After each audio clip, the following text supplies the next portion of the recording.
Howdy, everyone. Welcome to Google Developer Student Club's event, Landing Your First Internship. We are super thrilled to have you at today's event. This is a collaboration event from two different chapters. One is our Texas A&M University, which I'm the current lead. And we also have Google Developer Student Club, a new chapter starting at California State University, Sacramento. Both of our clubs have collaborated and organized this event for all of you all. So we are super happy that you guys have joined today evening. So you might be curious, what is Google Developer Student Club exactly? You might have popped on the Zoom call, seen it on our mass emails, and you might have some questions. So Google Developer Student Club, our developer student clubs, we are university-based community groups for students interested in using Google developer technologies. So what we want to do is help you bridge the gap between the theory you learned in classrooms to the practice you'll be doing outside the classrooms. And we have many events to help you do that, from technical workshops to help you with projects. We have Google Cloud and Machine Learning study jams. We're also doing collaborations with other developer student clubs like this one where we are collaborating with CSU. And we also have many live panels with professors and industry speakers whom you can network and ask questions with. And we also have many community building events like resume reviews, socials, technical interview preps, and more for you to have the resources to be successful. So this is a global program that is run by Google, and currently we are not just at one university. We are at 1,500 plus chapters around the world and in over 110 plus countries. So we do not have any requirements for members who are joining Developer Student Club. Students from all majors can join, all class years can join, and we have no membership fees. So if you'd like to connect with our club's chapters, we have our Slack channel. This is where we will be putting up announcements and events. This is where you can connect with our officers and stay informed on any upcoming projects we'll be having for our club. We also have our mailing list where you can be informed about all the events that we will be hosting this semester. And also we are having a Discord channel for California State University. So if you're a student who's studying at California State University and joining from California Pacific time, you can connect with your Discord channel as well and keep updated on their events. So to the next slide. Make sure you guys are muted so that in case your mic is on mute, make sure to mute yourselves. Thank you. So let's go ahead and meet our panelists. So we have invited 6 panelists to join us today. And for all the panelists who are on the call, I will ask you when your slide pops up, feel free to unmute and share about yourself and your internship experience in a few sentences so that our members will get to know who you are. So we first have Leah. Go ahead, Leah. Hi, everyone. My name is Leah. My pronouns are she, her. Thank you for having me here today. And I interned at Google for 3 years in a row now. And so I'm a senior. So I started in my freshman year. But I guess my first exposure to Google was before my freshman year. I don't know if I should go into that now or not. But yeah, so I've been there for quite a while. And that's what brought me here. Awesome. Thank you, Leah, for joining us. We also have Anjali Viramrama on the call. You can unmute and share about yourself in a few words. Yeah, sure. Hi, everyone. My name is Anjali. Thank you for having me. I am a software engineer at Microsoft right now. And when I was in school, I graduated in 3 years. So I had about 2 summers. So I spent one summer at Fannie Mae and the other one at Meta. And for fall 2020, I did a part-time job, which was a cybersecurity project with Amazon Web Services. And other than that, I was involved in a lot of clubs and including the Google Developers Club back in college. And the other one was Technica, which had research work in it. So that was also something I was a part of back when I was in school. So if you have any internship questions, which you probably do, I'm here for you. But I also have about a year of full-time experience, so I can also go in that direction if you need me to. Thank you. Thank you, Anjali, for joining the call and being our panelists. Next up, we have Paula Geronimo here on the call. Please unmute and share about yourself. Yes, hello, howdy everybody. My name is Paula Geronimo. Oh, wait, am I muted? I mean, can you guys hear me? Yeah, I can hear you, Paula. Okay. Theory, which we will discuss next time.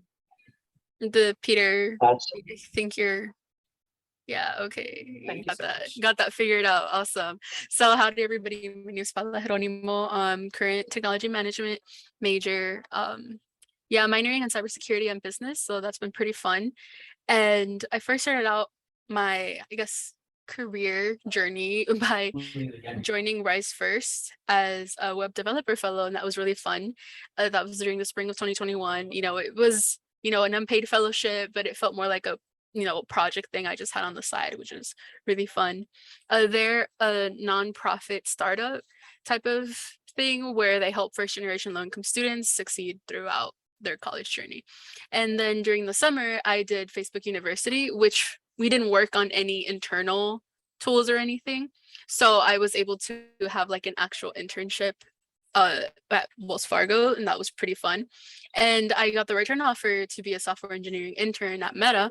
So that's what I did this past summer. I went to actually go in person and it was really fun. So yeah, if you have any questions about, you know, transitioning and like hopping around from like software engineering to like not as technical, I'm right here for you. All right, thank you, Paula, for joining us. She's also our webmaster for Developer Student Club at TAM. So we're very proud to have her on our team.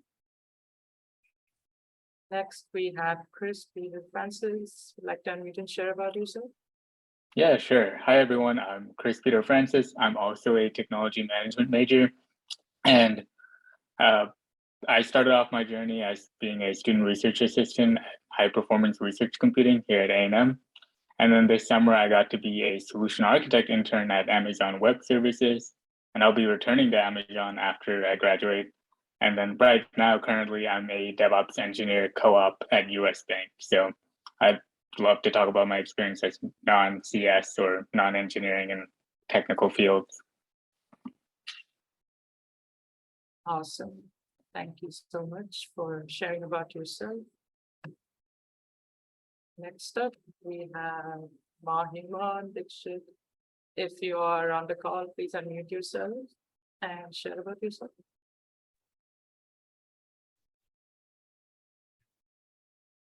Okay, so he might not be present as a speaker. We will be, okay.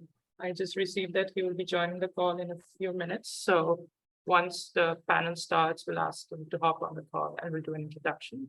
So, but Mahiman, he is actually my close friend and he's a biology major class of 2024.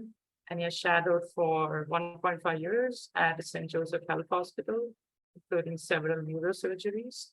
So, yeah, it's good to have him on the call. Lastly, we have Renee Capella. If you're on the call, please unmute and share about yourself.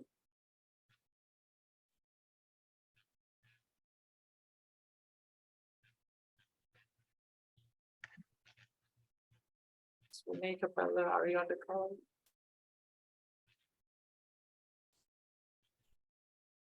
Okay, no worries. We'll contact and we'll make sure that we get in touch with them in case they missed the Zoom link for the call. But I'll introduce Renee Capella. She is one of our fabulous Microsoft ambassadors and Women Tech ambassadors. And she is also a GDSC lead at University of Washington. And we're really glad to have been able to contact her. She has been a wonderful mentor for me as a Google Developer Student Club lead. And she's also a UX researcher at Kip State. So if you'd like to connect with any of the speakers that we have highlighted so far, their LinkedIn and their personal accounts are shared at the bottom. So you guys can connect with them and ask any questions you have after the event. So now that we have introduced the panelists, let's jump right into the panel. We'll stop sharing the screen. So see if we can spotlight our amazing speakers. So here we have Chris.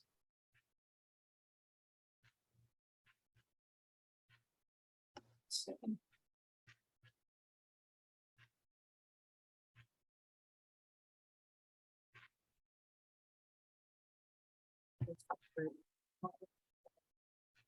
There we go. See you.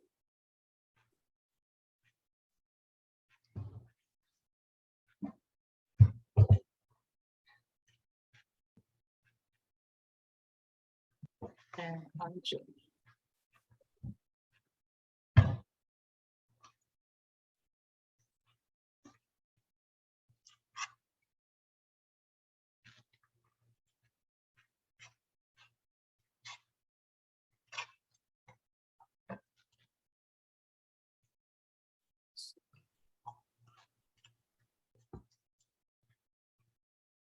There we go. I see you. Awesome. All right.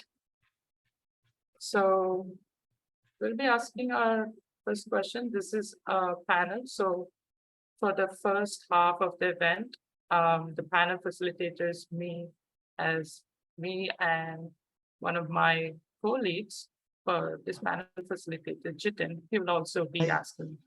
Yeah, Jitin, can you say hi? Hi, everyone. How are you all?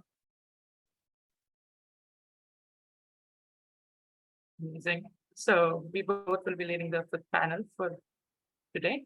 So the first question that we wanted to ask our amazing panelists, can you please share your journey on how you all started preparing for your internship till the time you got the actual offer? So if anyone had some ideas and suggestions for it, someone can share. I can go. Cool.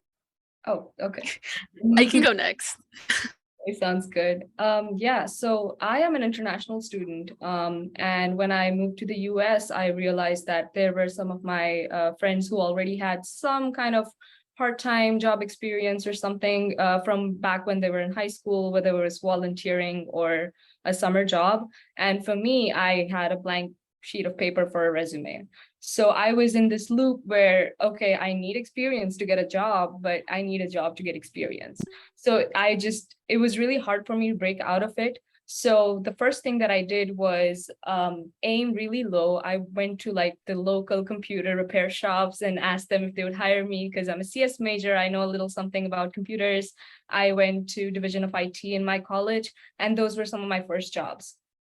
And the other thing I did was I made sure that in the first course of my first semester, first CS course, which was Introduction to Object-Oriented Programming, I was in the front row at all times, asking questions, answering questions to make sure the professor remembered me. And I also got good grades. So as soon as the first semester was over, I went to him saying, I would love to TA for you. And he agreed. So I became a TA like that. And I also, shadowed another professor who was doing a lot of cybersecurity research. And I told him, I'm super interested in this, but I don't know anything. Like, I just know extreme basics of coding, and that's it. But I'm interested and I'm open to learning whatever you give me. And he was like, sure. So I became a research assistant as well. So having all of these things in the first semester, 1.5 semesters, I was able to, fill out my blank resume. And I also went to a lot of hackathons and had some projects, and that helped me get my first internship in my freshman year of summer. Yeah, that's my experience. I think I can also agree there. I had a couple, I guess, even before I joined HPRC, I was a student technician at the Bush School, and that kind of propelled me forward to joining HPRC. And from there, I joined AWS. So it's all kind of like a small step journey to get you where you want to be. And as long as you start thinking now, you can start to plan ahead, whether it be that first small step to get you to that higher point. Oh yeah, I totally agree with that. I see a lot of myself within that story because I also didn't have like any part-time jobs or anything like that in high school. I just, fixed my family's computers and that's pretty much it. So what I first started out with was trying to make my first resume. I tried to get everything from my high school. I worked on I took AP Computer Science A and I put those projects that I did for that class on my resume. And then that's what I used to apply for my first part-time job here on campus. I was a student technician for the College of Education. And yeah, it was really fun. I got to work with a lot of people. I got to work on really interesting projects. And, I didn't get an internship because I didn't look for an internship my freshman year. And yeah, that's what I did. And, the key thing is try to get as much experience as you can. It doesn't matter if it's not really directly related to your field. Because my first semester, I signed up for the Aggie Research Scholars. I don't know if you guys have heard of it. I'm gonna drop the link in the chat. If you guys see like a project list or anything that you might be interested in, any experience is good experience. I did a research project on like something 3-phase autonomous microgrids. It sounds really fancy, but I honestly didn't get to do a lot of work just because I was a freshman. I was a freshman in a team of a bunch of like juniors and seniors, so it was very intimidating. But the thing is, you shouldn't let that try to stop you from applying. It's pretty funny because I remember showing him the email that I used to reach out to the project director, to my friend, and she was like, "You don't even write in complete sentences." And I was like, "That's so true." That you shouldn't overthink it. You should just go for it. Try to get your name out there. Try to get your resume out there. And yeah, try to get as much experience as you can. Yeah, I mean, just kind of adding to what everyone said, when I was a freshman, I actually joined this computational neuroscience lab because I knew that was something that I was really interested in. And so I would say lean into your interests, especially ones that are computational related, because those are going to be things that you can end up having on your resume. But also in terms of like the journey in getting that internship and preparing for it, I would recommend don't put too much pressure on yourself, but I would recommend to start as early as possible, especially if you're a freshman, because what I noticed is that when you take this class, this data structures class, that's when like these interviews start to become really challenging. Whereas if you start interviewing and applying for internships before you take that class, then interviewers are going to have to give you simpler questions. It's going to be a lot more low stakes, and it's just going to test you more on your fundamental knowledge of programming skills rather than actual data structures, which comprise most interviews. And so if you can get in the door just like being a little bit younger without having like to do those data structures, it makes the process of preparing for an interview a little bit simpler. Still difficult, but a little less challenging in my opinion, and also get your foot through the door. So now you have experience, you do a good job at that company, they'll probably give you a return offer, so you may not have to interview again, or you're just like more prepared and you're ready and you feel confident to like now prepare for these interviews with the data structures knowledge, feeling like, okay, my resume is good, I can focus on this. So that's what I would say. That's how my journey kind of worked out. Yeah, I want to add a bit onto that. When I was applying to internships, I didn't have like the data structures class. I hadn't taken it yet. So at that point, I was like, any experience is good experience. So the first actual internship offer was the Wells Fargo one. And for that, I didn't even have to apply. Like they had an opportunity for us to have like a fireside chat for Black and Latinx students. So I applied for that, and then they saw my resume, and that's when they reached out to me and they were like, we want you to apply. We want to interview you for this position, for this program that we have, the technology program. So, you never know what you might get when you attend all these workshops and talks and things sponsored by all these companies.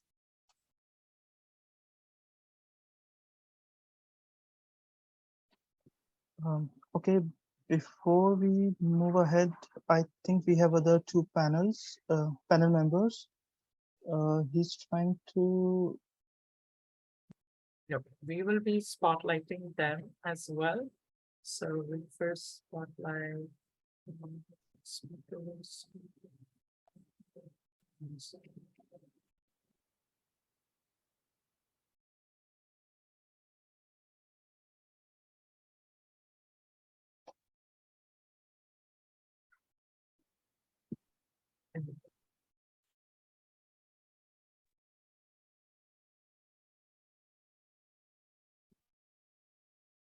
It's all right. I think there is a limit on how many speakers we can spotlight.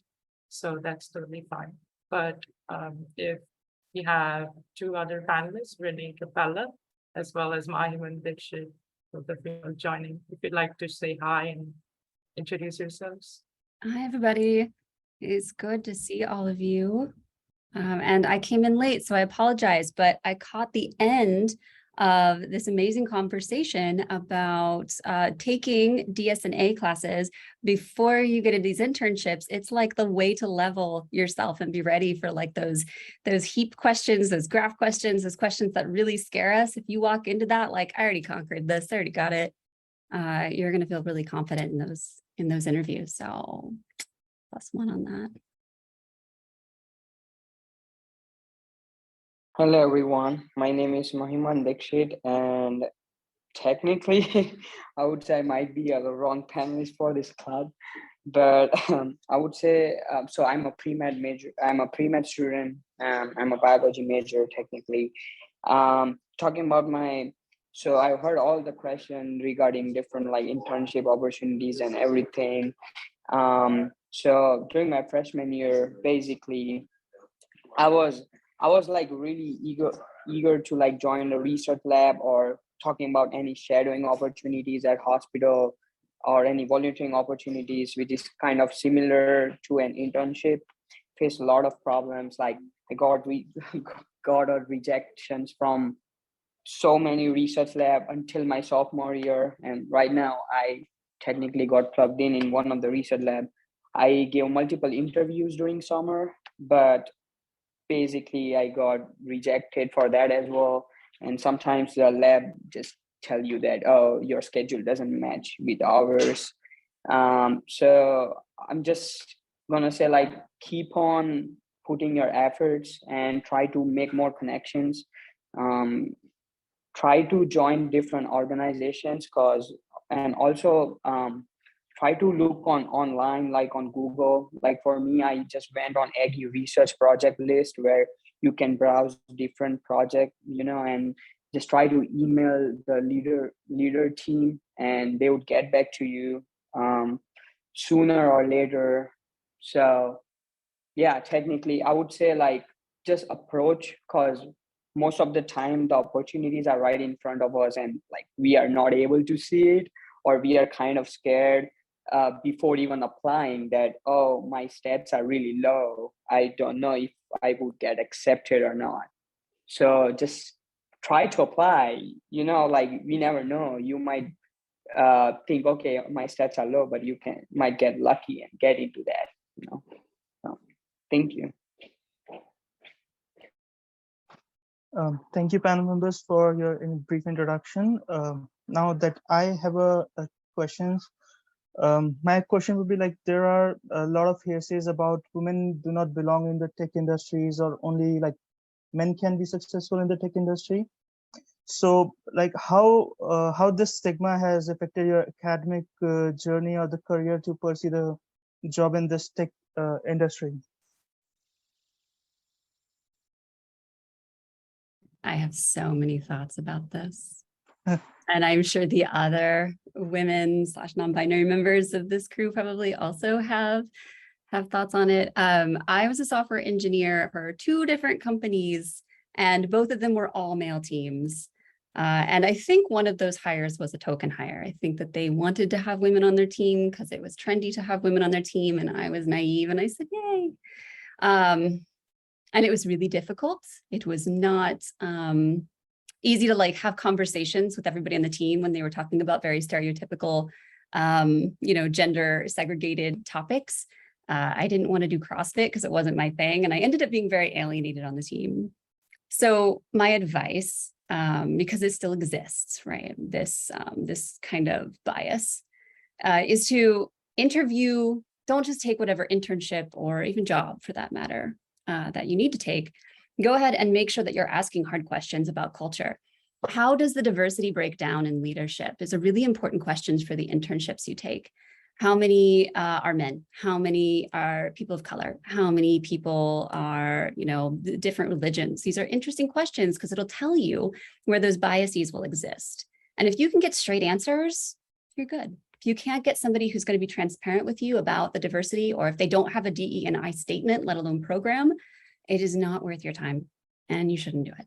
That's my personal opinion. You've got to stand up for yourself and you have to advocate for yourself the whole way through. Yeah, I really have to agree with that.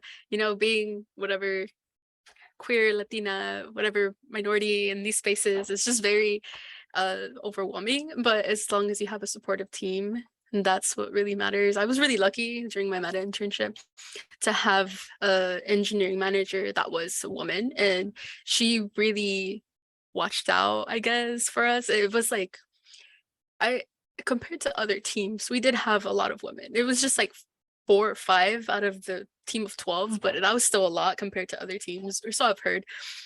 So it felt really nice to have somebody like a little mentor to watch under your wing. I mean, that can hold you under their wing and that can notice all these things that you might oversee, because there were a lot of tough conversations made by our engineering manager about things that she noticed. How the female interns were held to like a different standard than like the male interns. So it's just about having the right company culture, if that is something that means a lot to you. Because for me, I'm like, I come from a family of immigrants. So we're in like this mindset of like, any work is good work.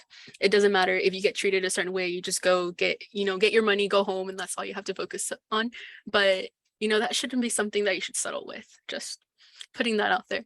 But, at the beginning, you might not really care, but when it comes for long term, it is something that you should take into consideration. I guess I can add on to this also. So I mentioned at the beginning, like I've worked with Google for 3 years, and I would say the culture there has been amazing. But at the same time, it'll still come up that I'm always a minority in these spaces, even the amount of work that they do. Like I would say on each team I've been on, there's only been one other female on the team, if that. And it seems like, a lot of these spaces, a lot of these people are very competent and very aware, but there's still going to be things that come up that they just don't know, and that things that inevitably happen, whether it's a certain conversation or a certain remark. And so I would say, kind of going on Renee's point, the first thing is you really have to be comfortable in your own skin, and just know that like you're here because you deserve to be here. You work just as hard as everyone else, and know what your values are, because a big thing that you're going to bring to any space is what your values are. And so if you're matched out with the place you're comfortable, then you will be able to speak out on some of these issues too and feel comfortable doing so. So when these conversations have happened in these spaces or remarks been made, there have been times where I would talk to my manager about it, and I would say, okay, well, XYZ happened, and here's why I'm not okay with it and why we should, change this or whatever. And even then though, I, acknowledge that it can still be challenging, because we still have those days sometimes where it's like, you don't want to have to educate people, you don't want to have to be that person. So it's empowering, but it can also be a little bit draining. And so I would just say, have that balance and just take care of yourself first. And just always just really be comfortable in your own skin, just going back to that point, because you really have to be strong in these spaces and really self-assured, and that'll help you navigate through all these things. But inevitably it is challenging. It's something that we're still kind of going through. So Great points have been brought up. I would just add that if you could get the Blind app, everyone's anonymous on there, so it tells a lot about any company culture. So I love that app. I refer to it when I want to find out about any company. So I really recommend it. And as far as personal experience is concerned, my team at Microsoft is more than 50% women, and I've never felt weird in any way, except for some situations where, I was talking to someone from some other team as an on-call, and sometimes they give off the vibes where they're just like, oh, you probably don't know, or they just straight up assume you're a PM or in a non-tech role. So that used to, I used to be offended, but now I'm just like, okay, that's their problem. And if they're gonna underestimate me, I'm like, I don't have to prove to them why I'm here. As long as I focus on my work and I do what I want to do, that's all that matters. And as long as my team is happy with my work and I'm meeting my deadlines and I'm making impact, that's what matters to me. So I really recommend, one, do your research about the company you're joining. It could affect your mental health if you end up in a wrong situation. And there will be bad apples everywhere, so just ignore them and you're going to be good.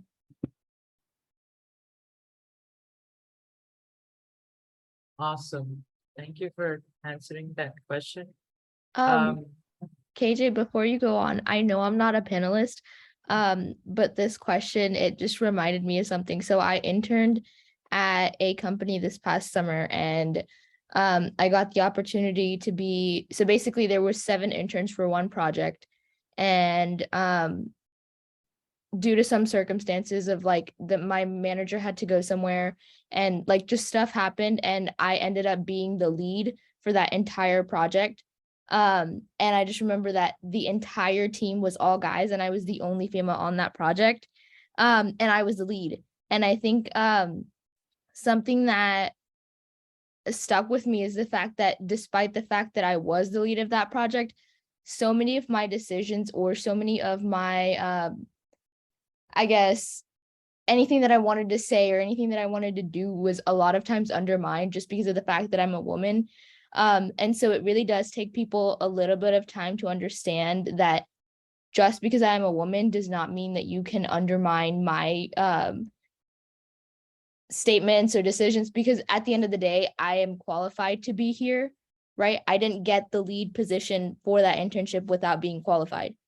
And so for me, the only thing that helped me through that is to reassure myself of the same thing and be confident in my skills, because there's no one else to tell me that your skills are good, especially if all the guys in my team are undermining me.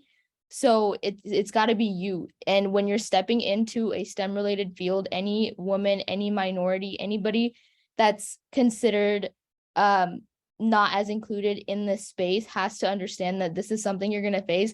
And so you got to start strong, right? You got to like acknowledge that it's going to be there and then fight your way through it, because you're going to get recognized at some point. So you just got to fight till you get there.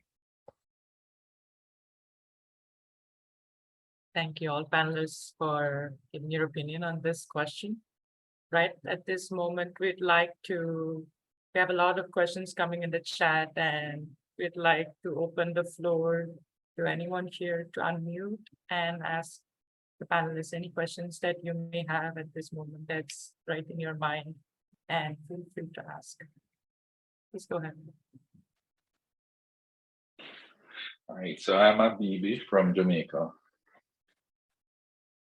Question to the panelists is, started university, but I'm interested in programming, and I've done programs, GUI-based console programs in C, because I like C, Python and other languages.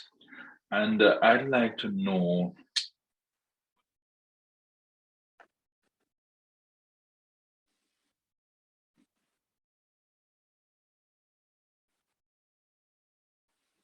I think your microphone got a little cut off. What were you sharing?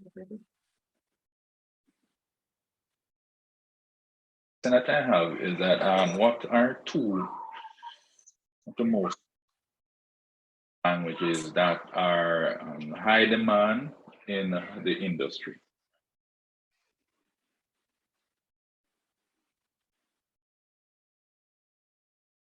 So he was asking, what are the 2 most high demand programming languages in the industry right now?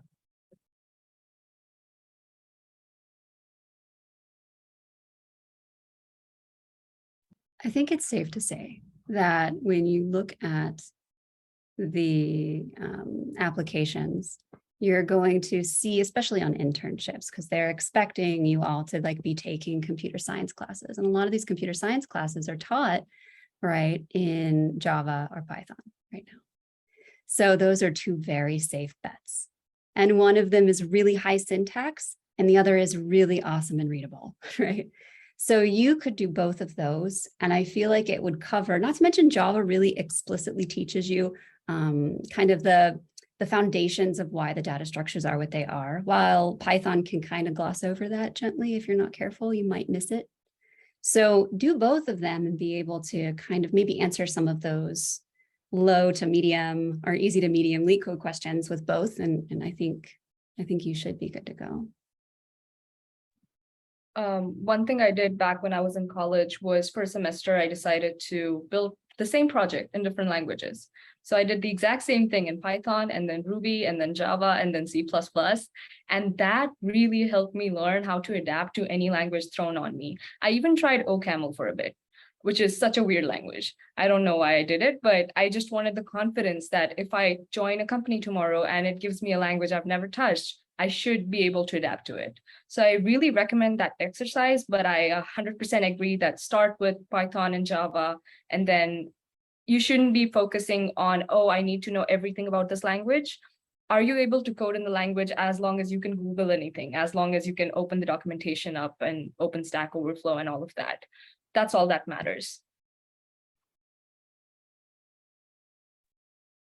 Yeah, to, I guess, answer your question more like head on, I would recommend it looking into like machine learning stuff, artificial intelligence. Those are like the hottest things going that people are seeking, I guess, especially if you're seeking to do like a master's or a PhD. That is something that is very sought out. So if you're interested in that, definitely go more towards that field. But at the same time, your interests matter. So don't just go into it just because it's like really in demand when you are really passionate about something else. No. Hi, I have a question. So for those of us that I'm a graduate student, a master's student, and I work full-time and I have a family. So internships are time is a commodity, is a high commodity. So knowing that, for those of you that have done an internship, where would you recommend? Is there a site to go to that might funnel in so I don't spend so much time just wildly searching down the rabbit hole, since my time is very limited?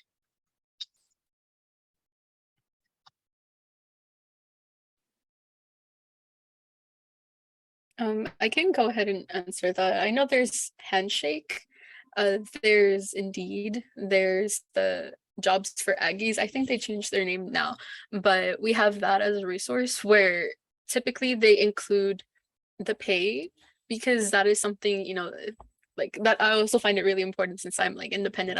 I don't get any money from my parents or anything, so I need to make sure that whatever I'm going to, I'm still getting paid. So those are very good places that you can look at for internships, because I know the most available internships are the louder ones, I guess, are going to be the unpaid ones, just because there are that, I don't want to say that desperate for people, but it's like nobody wants to work for free.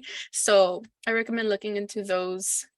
Yeah, Ripple Match, Handshake, Indeed, into those applications where they directly state the amount that they're going to pay you up front. And usually for internships, it's the same for everyone doing the internship program. So.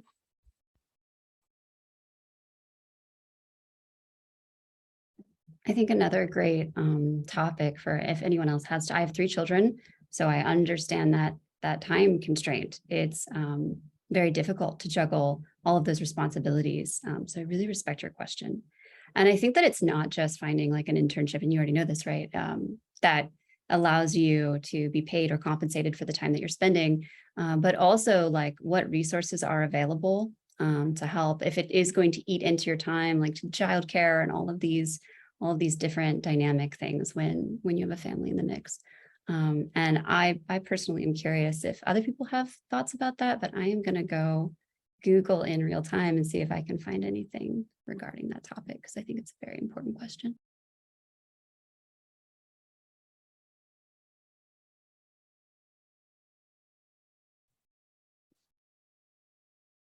Awesome. If anyone else has a question, can I make them share? And Yeah, I have a question. go ahead. Yeah. So like I have a previous work experience in Java. So I joined Sacramento this semester. So I'm in like master course in the first semester. So like I'm a bit confused. Like should I switch my language or something? Because like every company is nowadays moving towards cloud and AI, machine learning. So should I stick to Java or like what should I do? I'm a bit confused about it. Should I upgrade my skills in that subject only or what? Definitely Python. It's just the standard for almost every company to accept coding interviews in Python as well. So that will be great help. But yeah, a lot of machine learning from what I've seen nowadays is done in Python. And I feel like with that one, it's really easy to, I guess you already have a strong foundation of Java. So filling in like the smaller gaps with Python would be really easy, especially with accessing certain libraries to expand on your code instead of you having to come up with all the code. You can just rely on the libraries and to do that for you.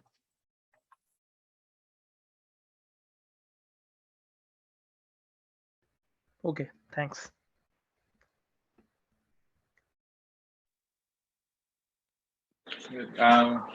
Evening again, everyone. All right. My next question. I heard what you all said about, Python and Java, but everything is going web-based now. Going cloud-based or is it to bet on JavaScript, HTML, and CSS?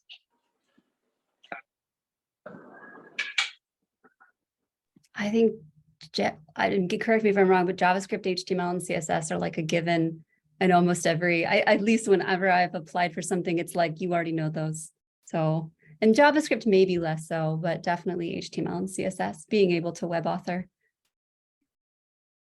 Yeah, I definitely agree with that. That is mostly like a basic foundation from what I've experienced, where they kind of expect for you to know that already, kind of like writing, that's the way that I've seen it as well.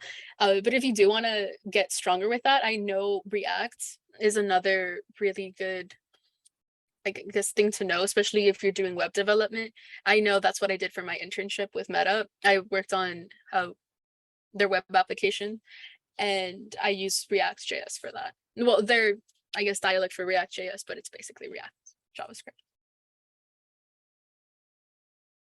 Node is also really prolific in industry. So you can, because Node, if you're not familiar, can go on back end or front end. So it's just a really dynamic little, not acronym, but word that you can put on your resume that kind of like resonates to the people who matter, that you can maybe do full stack, right? The mythical full stack.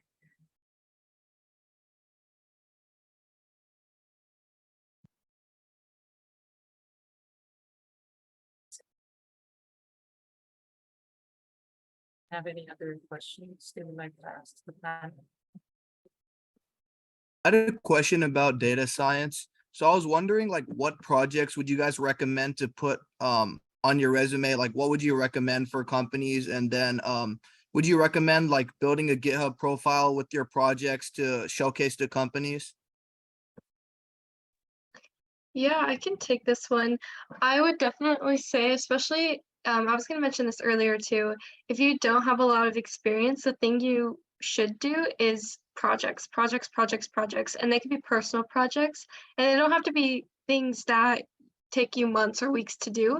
It could be something you decide, okay, one day I'm just going to like explore this library, explore this thing, and create something. And putting it all on GitHub is like a great way to showcase all of that, to showcase the programming that you've done and what kind of skills you have and what you can do. It's something tangible that you can show, which is really great regardless if you do have experience or not. And in terms of what projects, I would say data science leans more on the side of like machine machine learning is probably accompanied to that. I would say Python and R are probably really helpful for data science specifically. So any project that allows you to like use those languages and maybe explore some libraries like scikit-learn or you know, anything of that nature, then I would say just do something like that. And it doesn't have to be anything specific. You can take something that interests you, maybe just like ask a question, like a problematic, like you know, any kind of machine learning question. You can phrase it however you may, and just kind of explore and just see. And it doesn't have to have a complete endpoint or, you know, solve world peace or something, but you know, it can just show like something that you're interested, you'll enjoy doing it as well and build up those skills. Does everybody know about the secret profile on GitHub? Can I get some like thumbs up? Everybody knows about that? Make it pop. I'm actually going to share mine, and I want you guys to, maybe if you know how to reach out to me, I would love to talk to you about it and like get it going. Because recruiters, at least some of them, at least at Google, I know care about this, or some of the recruiters when they're sourcing out talent will look at it. But getting that out there and making it stand is good.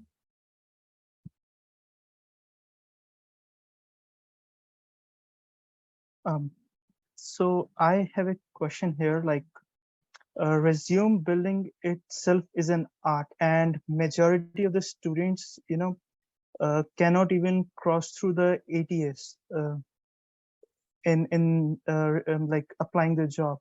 So what are your thoughts about like resume building? What advice would you give students about the resume building? Yeah, I can take that.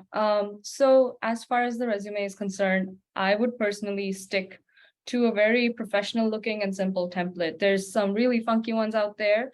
And the problem with that is, you know, it's not parsable by ATS sometimes. So, but for those of you who don't know what ATS is, it's I think it's called applicant tracking system or something like that. And what it means is when you apply online, it's going to go through your resume and it's going to look for certain keywords. And if you don't have those keywords in your profile, you get an auto rejection because a recruiter can't manually go through all the millions of applications that come in, right?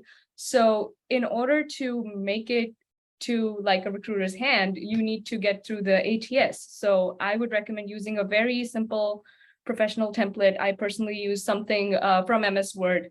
It doesn't have to be weird because at the end of the day, it's the content that matters. And one way you can check if your resume is parsable is when you go on Indeed or any of those job portals. When they ask you to fill out an application, there's an option where you can upload your resume and the form gets autofilled. And try that. And if the form doesn't get autofilled or if it messes up, that means your resume is not parsable. And the other things I would recommend is having very clear headings, bullets, single page, no photos, and the relevant links, which includes your GitHub link, your LinkedIn, as well as your email.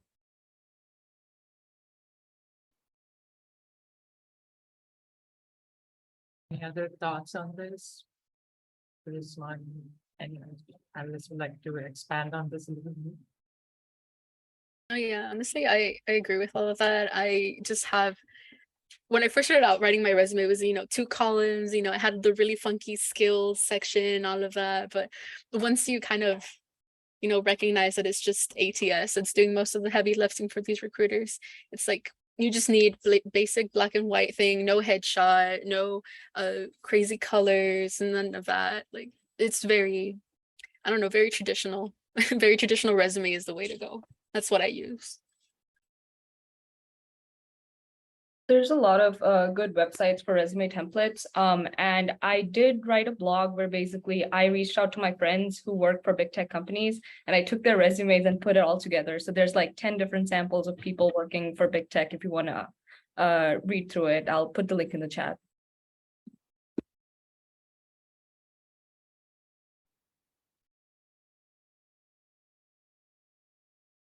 I had another question. What's like the time period to apply for internships in the summertime? Is there like a end date or like when they really want people to apply? Right now. You should be applying right now. I think some of them might end, I want to say Google's ends just some of them in December 2nd. I don't know about the Microsoft ones. I think that they're just, some of the bigger companies are just coming out. Is that accurate? For like project management, product management, and software engineering. Yeah, what I've noticed is the earlier the better. And I also recommend going and turning notifications off for whatever company support it, because they do hire on a rolling basis. And what I personally faced as a student was, this was for Amazon. I cracked the internship, I cracked the interview and I got the offer, but they were like, we're not going to give you an offer letter because we're out of headcount right now, because it was too late. I think it was December and it was too late. And they said, if enough people say no or reject the offer, then you'll get an offer. So the earlier the better, because they do hire on a rolling basis.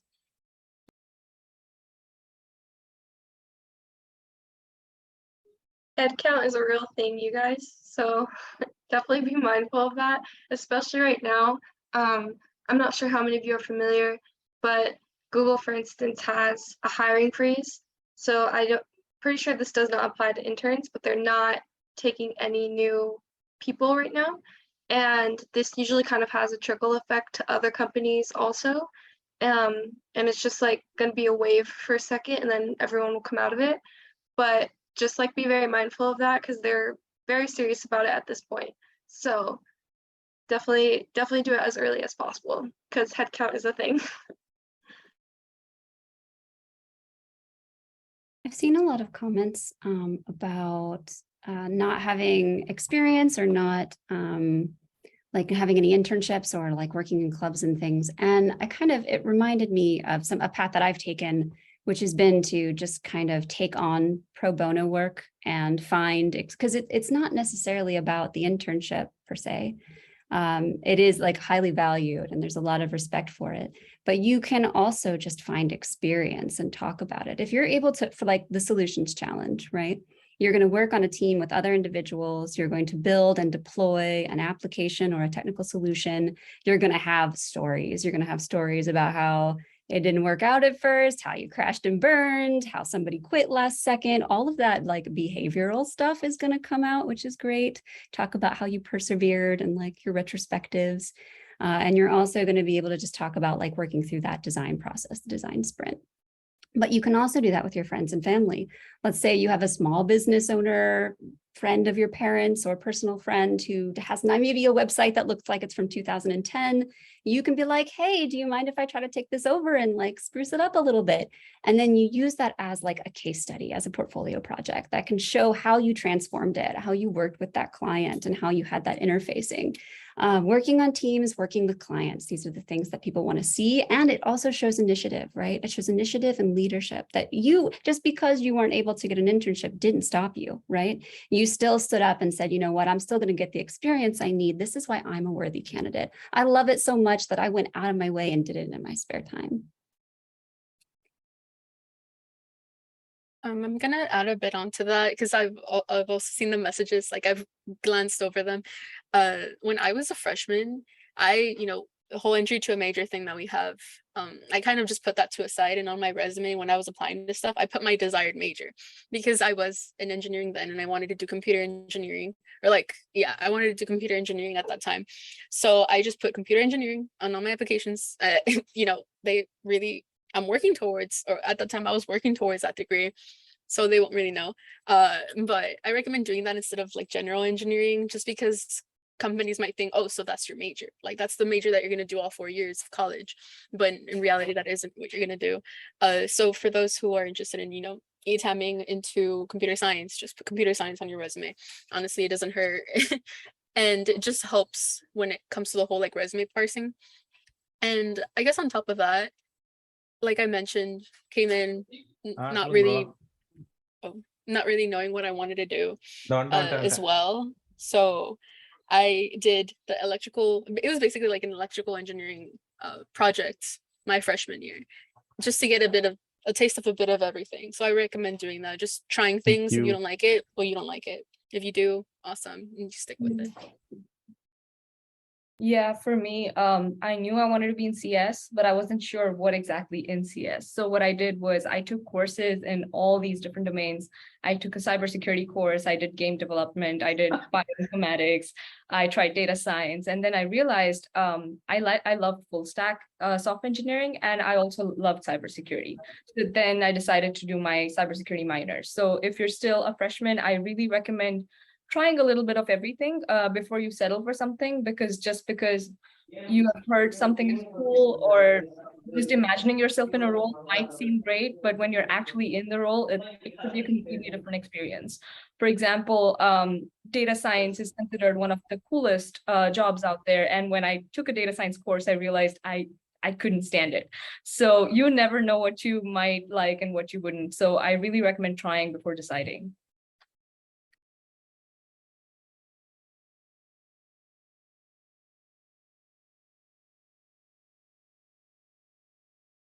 And what is your thought on like those who are going for the front end or web development?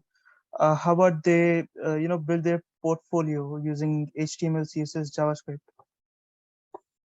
Is it a good idea? Yeah, I recommend, if anything, making your own personal website. Like, I think that's the best way you can showcase to a recruiter that you really know what you are saying that you know. Making your own personal website. There's a lot of tutorials online, super easy to get started. And then on there, kind of make your own projects and, link it to GitHub.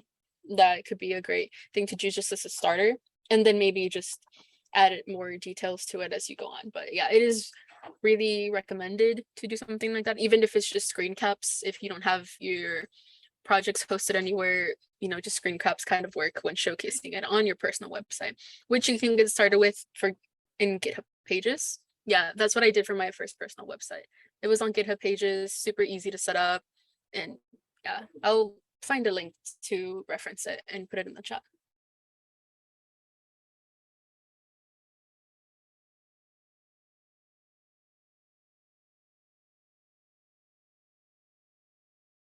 Does anyone have any last important questions that they want to raise to the panel?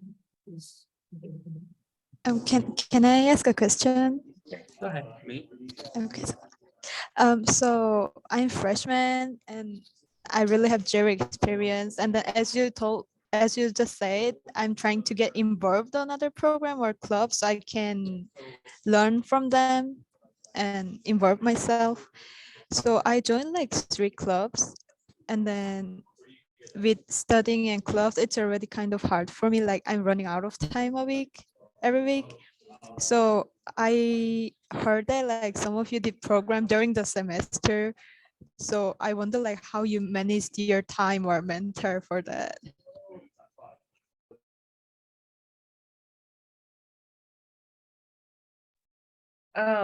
I can go. I had a really hard time with time management. And then it all boiled down to, okay, I need to do all these projects. I need to get good grades. There's my coursework. I'm doing random part-time jobs. I'm trying to get as much experience as possible. So there was my teaching assistantship, and I was a research assistant. It was too much. I signed up for too much. And then I realized I'll have to cut something off. Otherwise I would fail everywhere. And it was, at the end of the day, I knew that my blank resume wasn't going to help me get an internship. And it was my goal to get an internship, because at the end of the day, I felt that having experience in the real world is what mattered to me more than my grades. And so my grades did take a hit, and that was okay to me. And at first I was like, okay, I need a 4.0 at all times. But then I realized, let me look at what companies are looking for. And I saw that as long as you're above a 3.5 or even a 3.7, that's like too good. Okay. So you don't have to like aim for the perfect 4.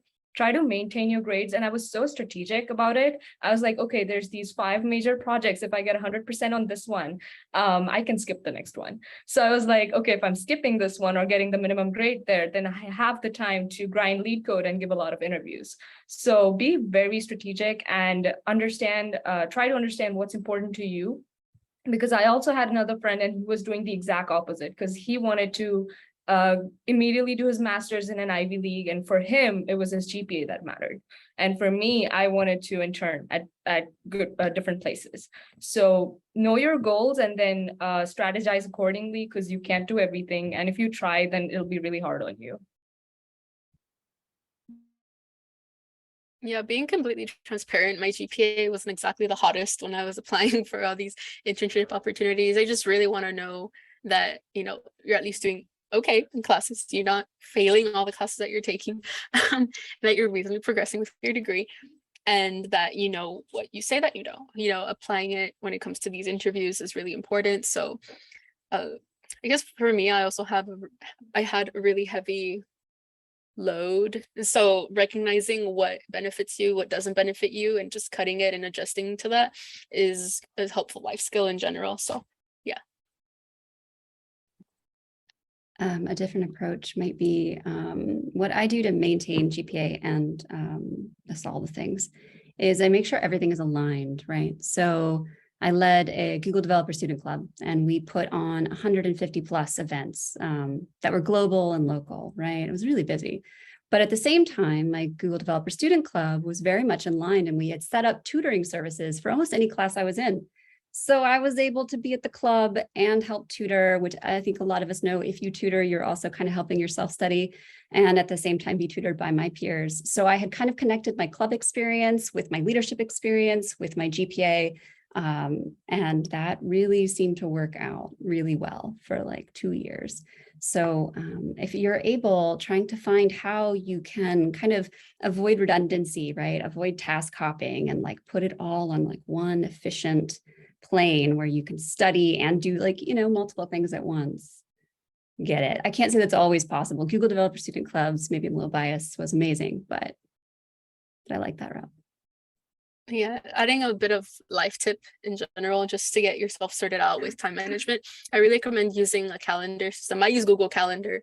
If I were to show you guys my Google Calendar right now, it's like literally blocks of everything that I have to do, just so I know what I have to do, and scheduling like my own homework times. Like, even though I have all this time in the world to, work on my homework or like work on this project with this other project, it's really nice to dedicate and block those times out. So, for sure that's what you're going to be working on. So there isn't like, oh, I forgot about this, I forgot about that. It's really nice to keep track of things like that. I really recommend it. One of the things I did this summer and last spring, because I was taking extra classes, was micro planning. And that sounds ridiculous, but I had planned out 10-minute, 15-minute sections, 20-minute sections of everything from like walking to eating to making sure that I was hitting all of those pain points, all of those really vital points that make sure that I'm set up for good well-being and good success. If anybody wants to talk to me about that, like, I'm very available, because I think time management is super important. And I think your health is really important. So just very, very available for that.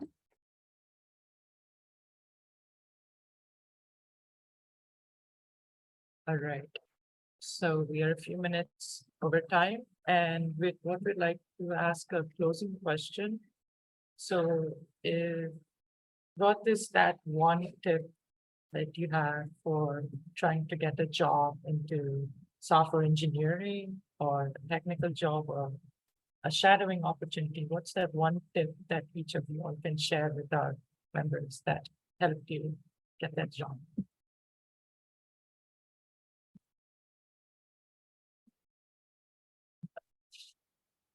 Okay, so networking. I mean, we're sitting here and we're talking about all these like really important DSA and other topics about your resumes and these things. But the one thing that got me my jobs, the one thing that got me to where I am today, is networking and going to meetups and making sure that I'm making connections in the field. Being a part of a club will also do that, right? You'll be able to reach out and communicate with people from all over the country through like Google Developer Clubs, or even through your community if you're doing something that's like giving back. So when you're building those relationships, people are going to remember, like, their friend is going to say something like, oh, I started this business and I need a junior developer. And then your friend is going to be like, oh, I know this person who I think is just amazing. And they're so enthusiastic and like ready to go.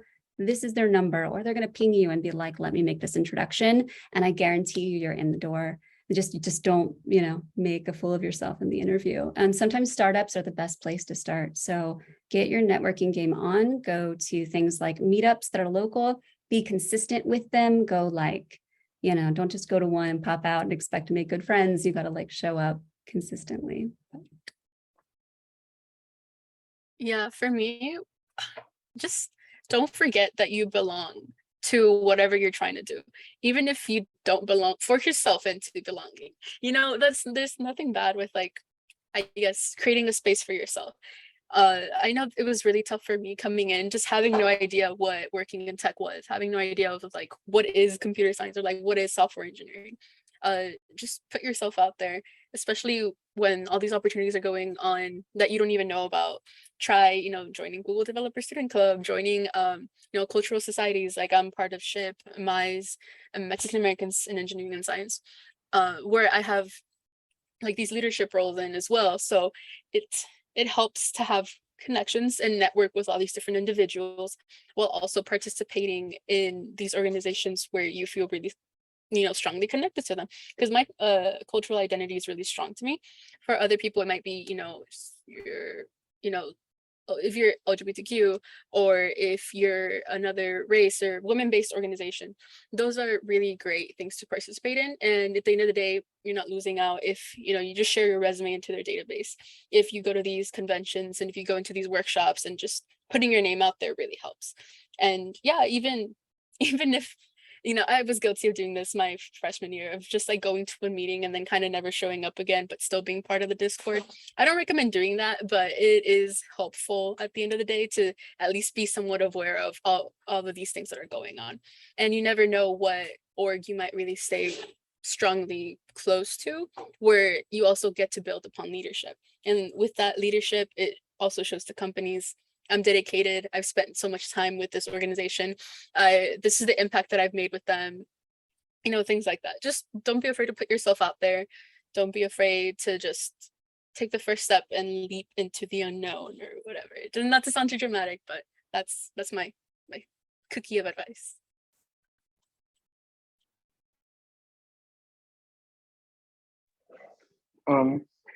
So for me was basically like any free time I get, what I usually do is like just go on Google, just like what kind of like, whether it's internship or what kind of different stuff that I have to do, I just like go on Google and do research on that. Because like initially, like my freshman year, I was dependent on a couple organizations and club. Like I was like kind of hopping between clubs. But like you got also find like a good club which is really pushing you towards doing that. Because like there are some clubs which really say, okay, they would do this and that, and then you kind of like, they just slack off, they just don't help you out. So like my advice would be like, just find a perfect club for you, like which really want to put some efforts towards helping you do that. And just build a perfect portfolio for yourself, and like just reach out, just make networks, just go to bunch of different events, and try to contact different people through either email, or if you get their number, anything, just try to put yourself up front, in order to get opportunities.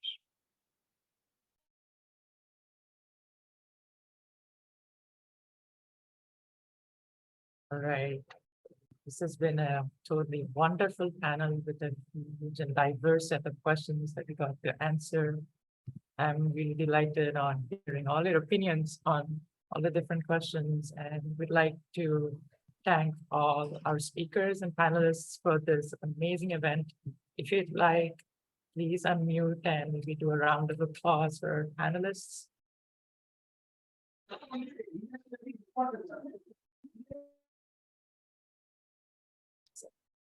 So right now, we are coming to the end of our event. We'll be sending out a link to a Mentimeter. This will be a short survey. It will be really fun. And I'd like you guys to just share just 3 words on how you found this event. So I'll put the link in the chat. And I'll also share this screen a bit. Yep. So please hop on the link and share your 3 words on how the experience of your event was. We really appreciate it.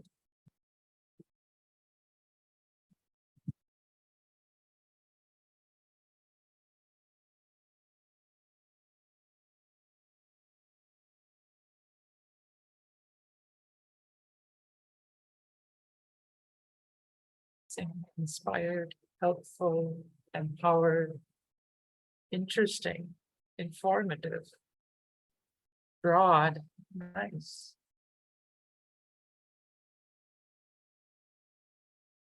Informative. I'm glad to see helpful is a big word on there and informative. Mhm. I believe the size of the word represents how much the word means, how many people have said it was helpful. This is so colorful, guys. Oh, it's so amazing. I've not seen another club do this. I really like it. I think it's really neat to see like a in real time cloud with feedback. That's great.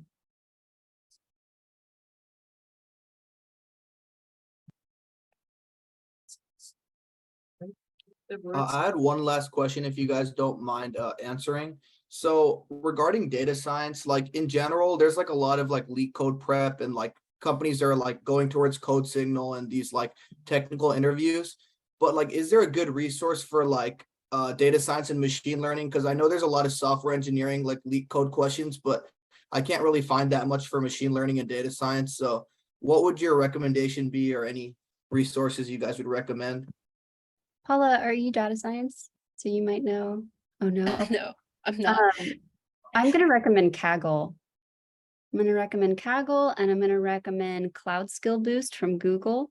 Cloud Skill Boost is going to, there should be like segments on Cloud Skill Boost for machine learning and cloud-based stuff, because a lot of the machine learning now you can just like, you know, make it's like API call to a machine learning algorithm that you can munch on your data or whatever and get whatever back. So Kaggle, are you familiar with Kaggle? Yes, I am. Okay. So they have like an intro to machine learning, which just might really be a good primer, and might also have a lot of resources for you. And then also Cloud Skill Boost. Thank you so much.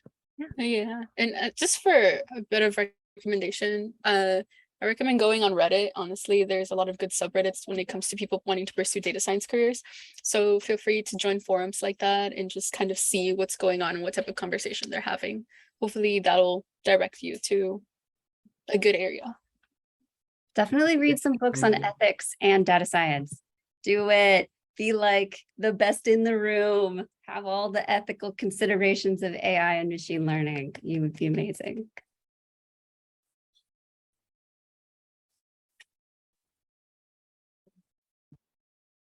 It's amazing.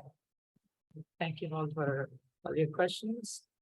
We also have one other cool thing. Actually, one of our panelists, Renee, on this call, she shared that she will be giving 5 asynchronous LinkedIn profile reviews.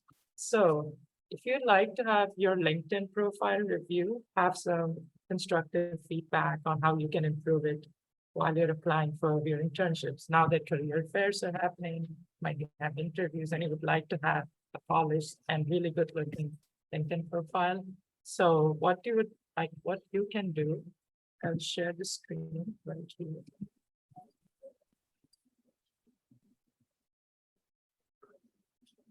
There we go.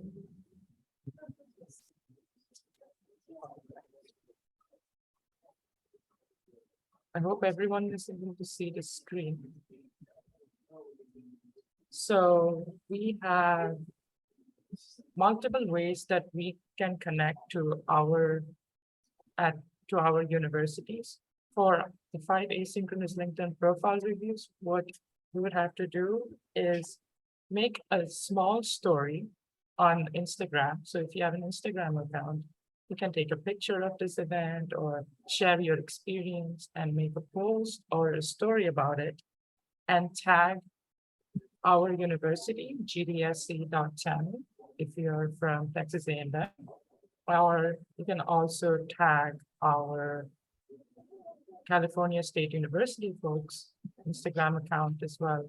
So if you were to tag and post a story about it, the first will randomly pick 5 of y'all who have posted the stories and will get back to you and have your LinkedIn profile reviewed.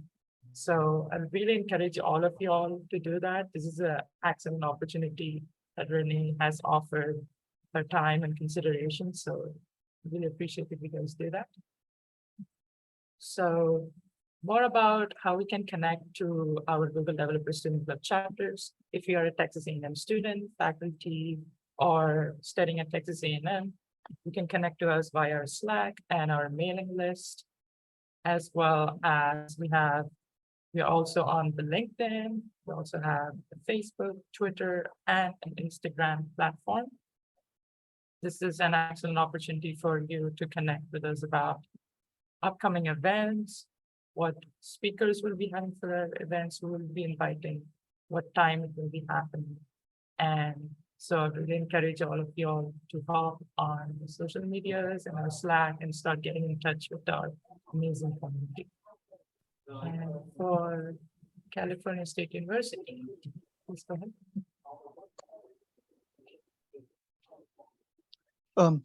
So for California State University, you can connect us through Discord and then Instagram, LinkedIn, Facebook, and Twitter. We have put the links of both of the universities, social medias into the chat.